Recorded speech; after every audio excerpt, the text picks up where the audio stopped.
Well, let's kindly look at 3R, definition of waqf. Waqf means, Your Lordship has that? Yes. Waqf means the permanent dedication by any person showing or demonstrating. You also don't have the bearer? Yes, we got the bearer. So 3R. Waqf means the permanent dedication by any person showing or demonstrating that he is practicing Islam for the last 5 years. Of any movable or immovable property, having ownership of such property, and that there is no contrivance involved in the dedication of such property for any purpose recognized by the Muslim law as pious, religious, or charitable, and includes such and such and such and such.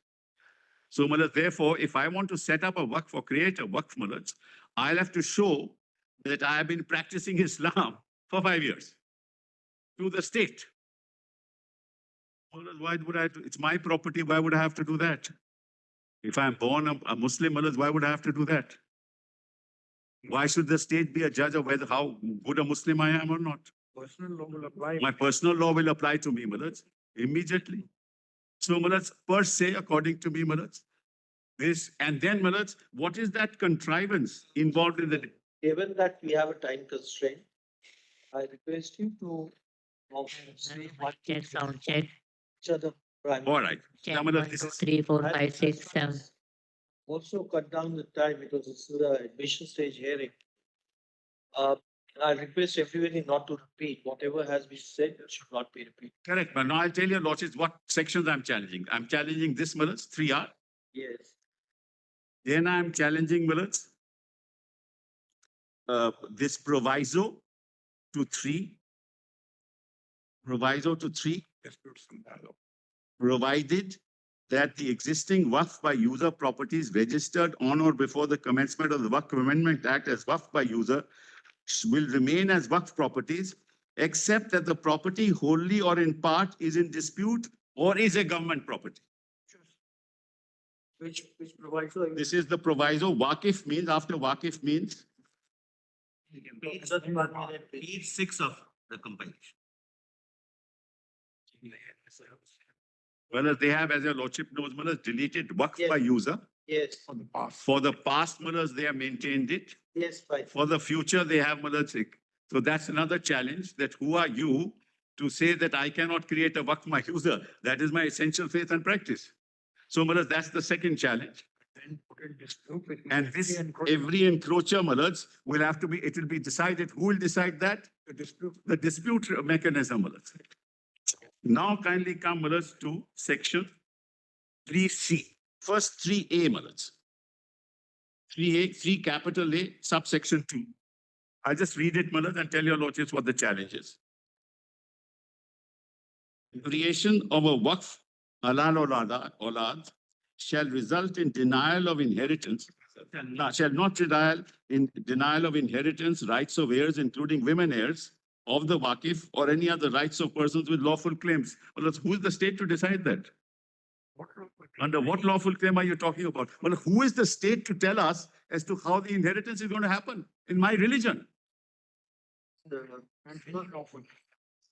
Even under the Hindu Succession Act, the state has enacted the law, tells us how the succession will take place. In Islam, that's not the case, Are you saying that? That's interference with 26. Just a question before you answer. The parliament cannot enact any law. Parliament has enacted law with regard to Muslims also. May not be to the same extent as case of Hindus, but it has enacted laws. It has enacted laws with regard. No, I'm not on that. Because of 26, I'm sorry, I'm on a normal, narrow issue of 20. 26 does not bar the legislature, the parliament, as the case may be, to enact laws. Subject to morality, public health, and public order. This is nothing to do with that.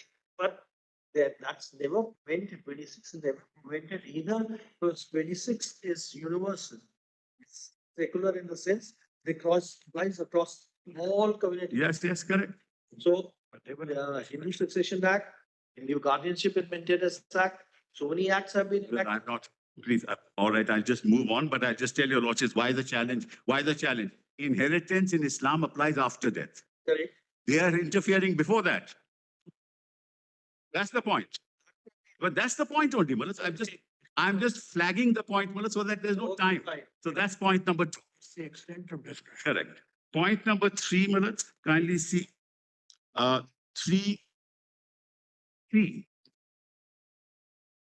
3C.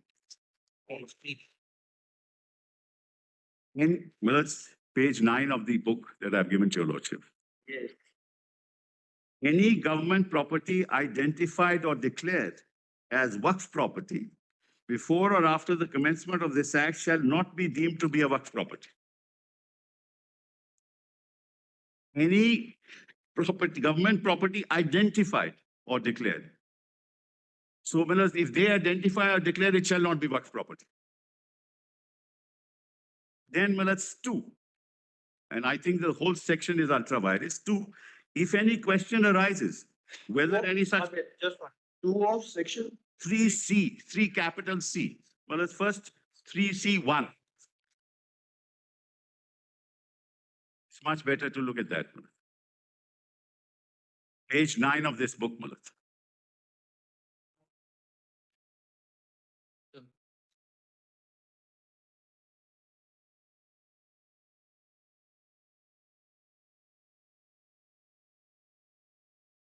VC1, may I read, Mullah? Yes.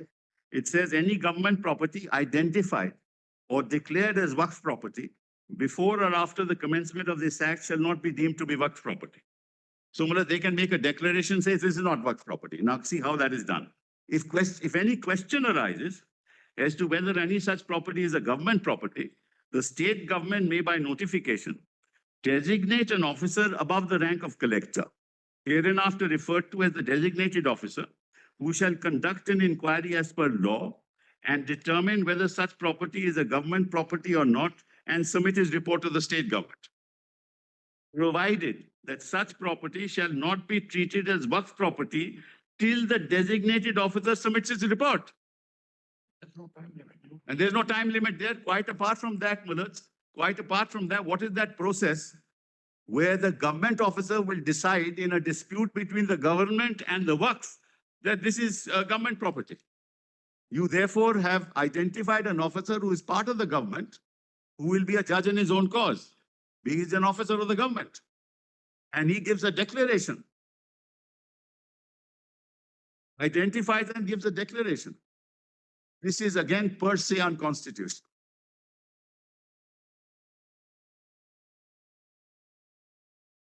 Provided that such property shall not be treated as Waqf property till the designated officer submits the report. So if the Yes. property is on lease, where is the rent? Uh, So sorry, I didn't want your lordships to hear this. yes. So, Mullah, that's the third challenge. Challenge 4, Mullahs, perhaps even more serious. Declaration of protected monument or protected area as Waqf to be void. Any declaration or notification under this act or under any previous act in respect of Waqf properties shall be void if such property was a protected monument or protected area under the Ancient Monuments Preservation Act, 1904, or the Ancient Monuments or Archaeological Sites and Remains Act, 1958, at the time of such declaration or notification. So all these properties, Just one. One reads it carefully. Last part says, at the time of declaration or notification. At the time when it was declared or notified as a Waqf, yes, then that declaration will be void. yes. If at the time of such declaration. It was a protected monument. It was a protected. Correct. But how many of such cases will be there? Because. Any there, Jama Masjid. No, Jama Masjid was a Waqf property but before the. That's correct. So that is a protected monument also then, Mullah. I'm just asking this question. On my reading is probably interpretation in your favor. Oh, I see. I'm quiet then. And I'm quiet, Mullah. I don't want to say anything more. But that's something you have to listen carefully. Yes, Mullah. I appreciate it. What I was saying was, if somebody's been declared a Waqf, before that monument was declared to be an Asian monument covered under the 2004 Act or archaeological monument under the 1958 Act, it will not make any difference. It's to continue to remain one. That's right. That's our submission was. Therefore, you really should not be objecting to it, except to the extent that something after it has been declared to be Asian monument or covered by the archaeological survey, then it cannot now be created into a monument. Correct. And now it can't be declared to be void. That's all. Not is. Even if it has been declared to be a Waqf, after the monument was notified or declared to be a monument or archaeological, covered by the Archaeological Act, then that will be void. But most of the monuments, like Jama Masjid, or for that matter, most of the masjid, many of the ancient masjid will be all protected. They will not be hit by this cross. I'm sorry, I don't have the place. That's kindly appreciate that. When you go to a mosque, for example, which is part of a protected, take Hon'ble, it's part of a protected monument. What happens is the Anyway, we'll Mutawali, ask the other side what- We have understood your argument. We'll ask the other side. so therefore this is now this is 3D Mullahs. That's my challenge there. 3E is the fifth challenge, Mullahs. Bar of declaration of any land in scheduled or tribal area as Waqf. Notwithstanding anything contained in this act or any other law for the time being in force, no land belonging to members of scheduled tribes under the provisions of the 5th schedule or the 6th schedule to the Constitution shall be declared or deemed to be Waqf property. Now, Mullahs, I have a chart here where all these Muslims are deemed to be scheduled tribes. Isn't there a lot of laws across India which says scheduled tribes cannot transfer the property except with the permission of the court? That's all right. But see what the extent of no land belonging to the scheduled tribes shall be declared or deemed to be a Waqf property. Scheduled tribes have always, as far as land laws are concerned, ownership is concerned, they've been always protected. In fact, some of the legislation. Lordship is right. I'm not. That's right. Which is the right, That's non-tribals. not to tribal.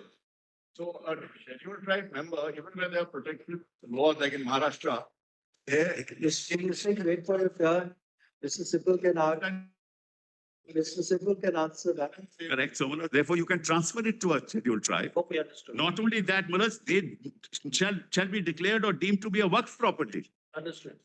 So, Mullahs, that's the fifth point. Now, Mullahs, kindly come to the Central Waqf Council. Mullahs, your lordships may just note that under the 1995 Act, national experience, maybe non-Muslims, Joint Secretary to Government of India, one member of the Bar Council, provided that 2 members of the board appointed under C shall be women, provided further that 2 of the total members of the board appointed under this section, excluding ex officio, shall be non-Muslims.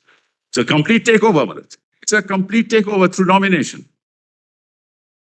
Now, Mullahs, if your lordship sees the 1995 Act, and I just presently give that to your lordships. The 1995 Act had all Muslims. And a disqualification, section 16 is disqualifies non. That was, Mullahs, kindly see the council provision. I just point out the provision, Mullahs. Council provision was section 9 of the 1995 Act, all Muslims. Your lordship may just take it, it's all Muslims. And the board provision is section 14 of the 1995 Act, which is also all Muslim. Next point. And section 16 is a disqualification provision. For all And from amongst Muslims, then there's a disqualification provision also. that means non-Muslims are disqualified. That's correct. That's correct. Yes. Now, Mullahs, the next section, Mullahs, is chief executive. No, let's leave that out. chief executive officer earlier had to be a Muslim. All officers have to be Muslims earlier, including the chief executive officer. I know that. Now it's not a Muslim. Now kindly come to registration. Yes. On and from the commencement of the Waqf Amendment Act, section 36, Mullahs.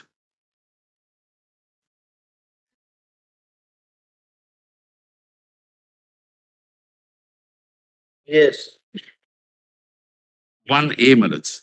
36, 1 capital A. On and from the commencement of the Waqf Amendment Act, no Waqf shall be created without execution of a Waqf deed. Wrong. I'm not saying anything wrong, I'm just indicating, Mullahs. Waqf, kindly see, brothers, you can create a waqf by user. You don't have to have a deed. If it is my property, brothers, as your lordship knows, if it is my property, brothers, I can create a waqf. In the sense, I can allow somebody to say, have a shelter home there. I don't have to register it. It's my property, but supposing, forget about whether I'm the Muslim faith or not. Supposing my own property, I want somebody, I have to register. There's no difficulty in that. You can register the work also because it will help you also have maintain a register of work. No, that's another matter, but waqf by user is abolished now. Will that not be beneficial? The question of work by user, you have an issue, we'll ask the others. Brothers, I'm just saying, waqf by user is now abolished. It's an essential part of Muslim law and Muslim faith. And it's recognized by your lordships in paragraph 1134 of the Ram Janambhoomi judgment. The lordship just note that, para 1134, which says precisely that. There is nothing wrong if you permit somebody to use. If you want to dedicate it, Then you can. right, dedicating it to Almighty. That is the concept. That's right. All that the section says is to avoid uncertainty, so that there is no,